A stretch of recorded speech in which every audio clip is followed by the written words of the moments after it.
All right, so this is part 2 of our Google My Business optimization, which is basically your local listing for how Google will display you on the map system. So obviously, optimizing your listing through Google My Business is the key way that you're going to be able to increase your local visibility.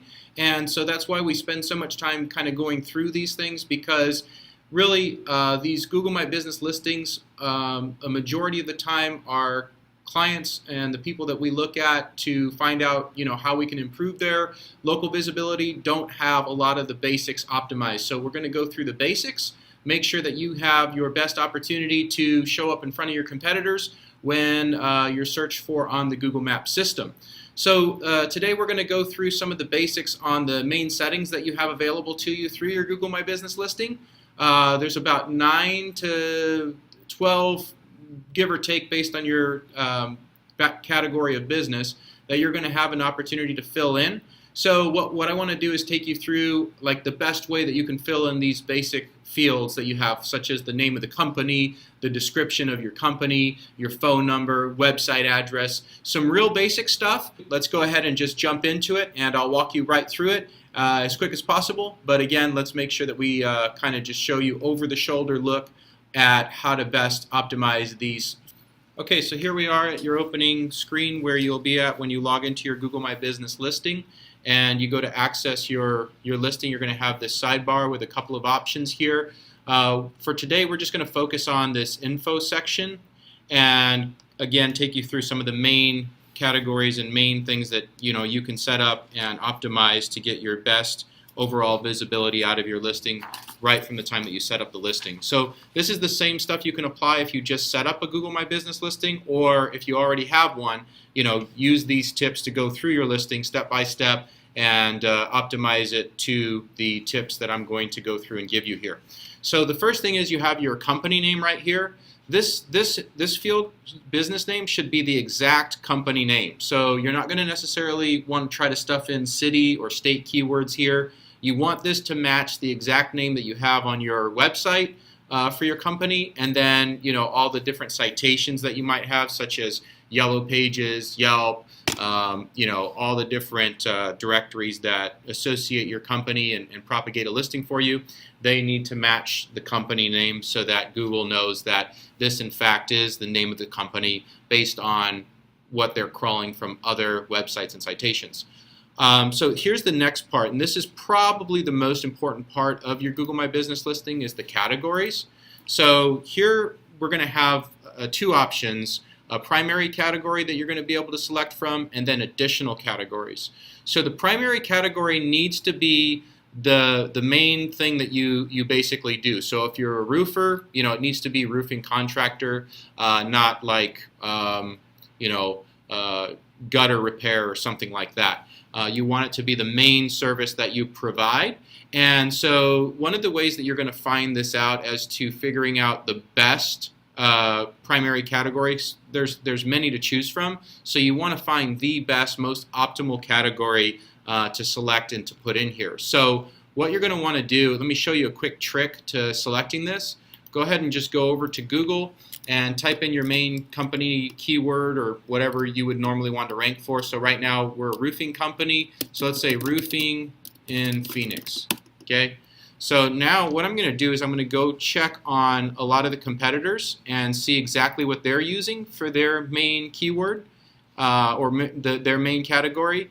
And if you look here, you're going to see that this is roofing contractor, roofing contractor, roofing contractor, roofing contractor. So the top 8 or 9 listings are all using the primary category roofing contractor. So we're just going to go ahead and jump on the bandwagon and do the exact same thing.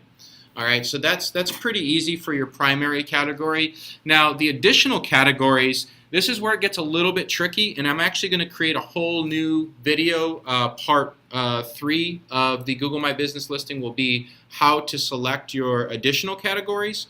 But one thing I want to let you know up front, and a common thing we see with a lot of our clients' websites, is they're going to put in as many additional categories as they can think of in this area, and that's almost the opposite of what you want to do. So you're going to want to go with maybe 1 to 2 additional categories tops. A couple of reasons. One, the more categories you put in here, the less authority you're going to have for your main primary category. And additionally, once you get to like 5 or 6 additional categories, Google can eventually, and I've seen it multiple times, suspend the listing. So again, don't just go crazy creating a bunch of random categories in here. Make sure it's no more than, I guess, 3. But I would say on the safe side, and just to kind of give yourself the most impact for your main category, I would go with 2. So this is why it's even more important to know exactly what you're doing when you pick these additional categories, and that's why I'm creating a whole nother video on how to best select these categories based on a couple of different algorithms. But if you look here, I'll even be able to show you how you can see what these guys are, your competitors are even using for their additional categories by reviewing the source code, and that'll be part of how we're going to pick out our secondary categories. But for now, just make sure that you don't have any more than, let's say, 2 of these in here. Okay, so the next thing is your service area.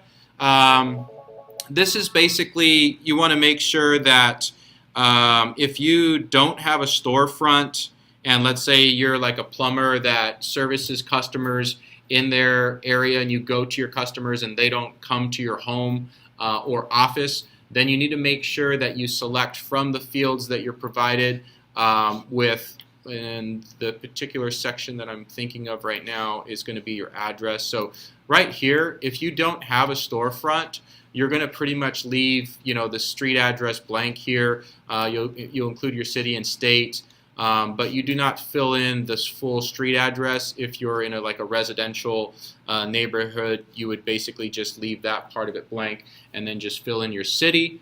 And then from there, you would use this field here to tell Google My Business on the maps listing how big your service area is, and where you want to be visible. You can also, in this field, you can put it by mileage. You can say, okay, I want to be, shown that I service within like 50 miles of my business. Or you can put in city names here instead of the mileage. You can also put in zip codes.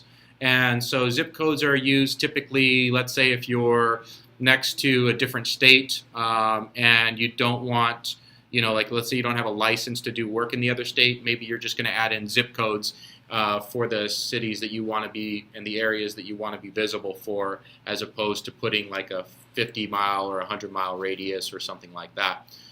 So that's more or less how you're going to approach this. But again, if you have a residential address listed here and you basically are putting it out that you have like a storefront there and it's really just your home, that's another way that you can get your listing suspended when Google does their updates and their algorithms. So you want to be careful with that.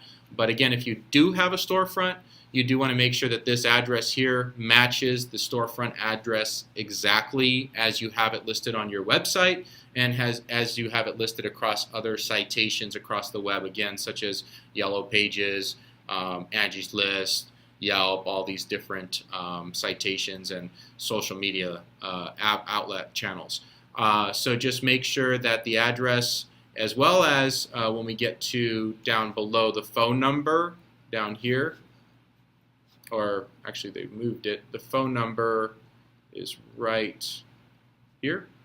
You want to make sure that all those match, your listings online, because again, basically Google it's basically a robot that crawls the web, and the only way that it knows how to make decisions is based on data that it sees. So if it continues seeing that you have different, physical street addresses or different phone numbers or different company names, that's going to dilute your authority for that particular address and for the local listing that you have. So just make sure that you're consistent across the board with the name, address, and phone number. Okay, so again, we talked for a second on phone number. I kind of jumped through this portion of it, which is basically store hours. Let's just for a second, let me just explain store hours. This is very straightforward. Again, just make sure that you match your store hours with what they actually are or what they are listed like on your website. This is mostly for user experience. You don't want customers seeing that on, let's say, Yelp, it shows that you're open at 9 o'clock, but then you have listings on here that show you're open at 10 o'clock, and then somebody shows up to your location at 9 o'clock expecting for you to be open, but you're not open till 10. So it could cause bad reviews and complaints to your listing, inaccuracies that they can report right there on your Google My Business listing. So you don't want that. So just make sure that these are accurate, and then you'll also have additional like holiday store hours and that kind of stuff, or business hours. So if you know those, go ahead and fill them in here. These would be like Thanksgiving, what your hours are, or whatever, the special days. On your phone number, this is where you can add, right here you can typically add, yep, you can still do it, you can add a primary number, and then you can add additional phone numbers. So on the primary number, you want to make sure, for one, that this is a local number. You don't want to use like a toll-free number here, because then that kind of puts a question out to Google as to if you are in fact in the local area. And remember, this Google My Business listing is mostly about local visibility. So again, even if you're using like a tracking number of some type, you want to make sure that it is local. And you can actually put your tracking number here, but again, you want to make sure that if you're going to put the tracking number here, you definitely want to add your main phone number down here as a secondary one, so that at least the name, address, and phone number, when Google searches the web on your other citations and your website and social media channels, they're going to find that main phone number that you have and connect it to this Google My Business listing, even if you want your primary phone number to be the tracking, because this primary number is in fact going to be the number that is going to be associated with the call button. So if somebody's on the Google Maps on their mobile device looking you up, when they click the call button, that'll be the phone number that rings on your end. So just make sure that you keep that in mind when you select it. So the next thing is the website. On the website portion of this, again, we have two options here. We have a website URL and then an appointment URL. You want this website URL, the main one, to be the main page on your website that's associated with your location. 80% of the time, for a lot of small to medium-sized businesses, their homepage is the local business website. So that's the main page. But then for like larger companies, or let's say if you have a website that has a bunch of city pages on it, then you would essentially put the city page. So let's say you had, roofing, australiaroofing.com / Phoenix, and you have a page that's designed just for your Phoenix area and your Phoenix location, then you would put that URL here for the main website URL. So again, you just want to make sure that it matches the location page of your website. But again, most of the time that's just going to be your home page. And then for the appointment URL, you can put your contact page here. So the main page for your website, that's the contact page. Or let's say if you're a restaurant, you might want to put the order now page here, or the place an order, whatever system you might be using to let people place an order online. Or if you have some type of scheduling app or CRM, then you would put the URL that allows them to begin their scheduling of their appointment. So that's basically what you're going to want to do with those. Services field, I'm going to have a whole nother video on that to kind of show you and walk you through that. Attributes, typically these are pre-propagated through Google. None of these apply, so we're not going to apply any of those attributes.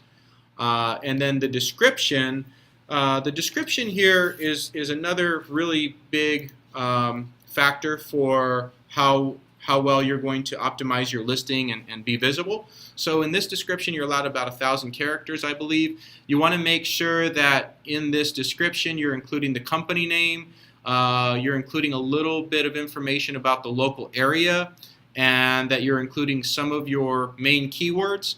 But you don't want to just use your keywords and just kind of stuff them in here one after another. You want to make sure your keywords are used in a creative way that is engaging for the user and that is explanatory based on your business. So again, just be creative on how you work those keywords in there, and also get the category that you selected in here as well, just to continue to reinforce, let Google know that you are relevant for this particular type of service or business. All right, I'm having a little bit trouble with my mouse here. Give me 1 second. And then the opening date here. This is the date that your listing should be the date that your listing was created, or the location was created rather, not necessarily the date you went in business. So if you've been in business since like 1997 at that location, then you would put 1997. But let's say you just moved to a new office last year, then you're going to put 2018 here. Okay, so that's the date that the business was opened at that particular location that matches the address for this particular listing. And then photos, if you look at part 1 of this video, we talked a little bit about some easy work that you can do that's going to have a big impact on optimizing your photos. So if you missed that video, watch part 1 of this Google My Business optimization for the photos portion of this. All right, so and then the last thing I want to show you right now is going to be the labels. These labels are typically your keywords. So you can add a few of those, maybe 2 or 3, possibly 4 of your main keywords in this labels section. Okay, so just kind of keep that in mind, that's a good way that you can add in some of those keywords to let Google know exactly what your main focus keywords are going to be. And then the store code, this only typically applies for franchise stores that have multiple locations. Their store code would go in here, and then that optimize other things on the maps when people are searching to try to get directions or information on that particular store. So I hope that's been helpful for you. If you have any questions or anything, feel free to email me at jacob@wiredframebiz.com. Again, it's jacob@wiredframebiz.com. Or if you have questions that are more related to your website, we have another division called Web Lab, and you can send that email to info@phoenixwebsitelab.com.